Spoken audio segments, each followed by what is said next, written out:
So, last video we were talking about why anti-furry communities hate the furry fandom.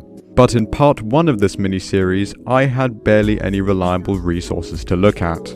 Whereas now, thanks to you wonderful people, we finally have enough information to draw a conclusion as to why the anti-furry communities hate the furry fandom, as well as some extra information and correcting some inaccuracies from my previous video. So with that, I hope you will enjoy.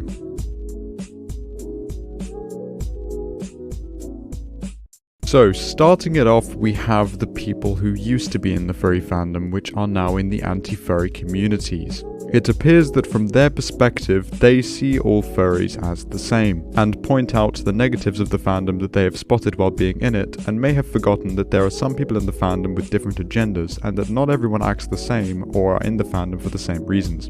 However, the other reason why many people have left the furry fandom is because of the young furries, or commonly referred to as the cringe furries, who attempt to act as the gatekeepers of the fandom or strongly standing against the hate against furries. But we have to bear in mind that this is not necessary and nobody has asked for them to do this. However, related to this, people always mention the danger of getting groomed by people in the fandom.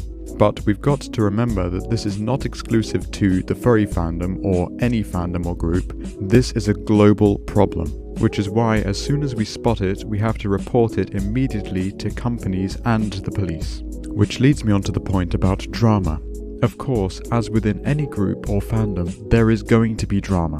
But sometimes we forget the initial cause of why these dramas happen.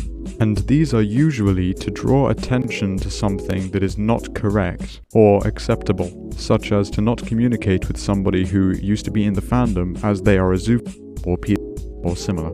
Yet most people in the fandom do not want to stir this drama, which we've got to remember.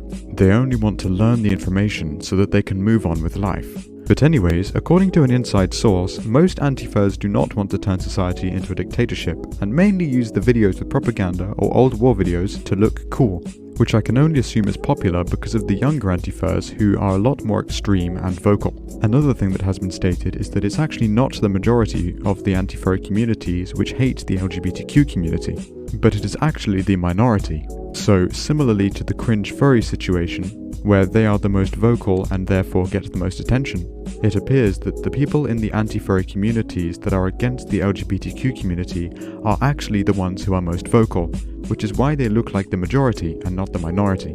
And linking to this, they state that the and pedo problem in the fandom is large, which is not true. And similarly, because they cause so much drama, it looks like the majority, but it is actually the very, very small minority, which are often dealt with as soon as possible.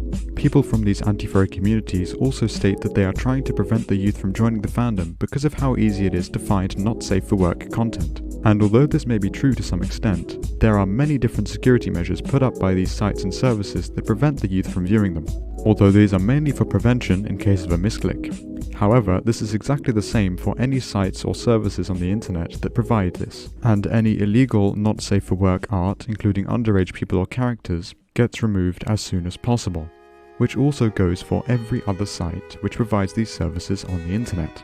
Therefore, since it is not exclusive to the furry fandom, it is not the fault of the fandom, and it is actually the fault of the people who run these sites and services, if anything was to go wrong. However, I also found that multiple people mentioned anti-conservative thoughts of the fandom, which could indicate that they are uncomfortable with how the young generations have changed society, including the fandom as a result. What I have found thanks to the forum is that the average age of anti-furs tends to be around 13 to 15 years old, only leaving the minority to be either older or too uncomfortable to disclose their age, which could have been because they were too young for their responses to be valid, or because they genuinely wanted to remain as anonymous as possible.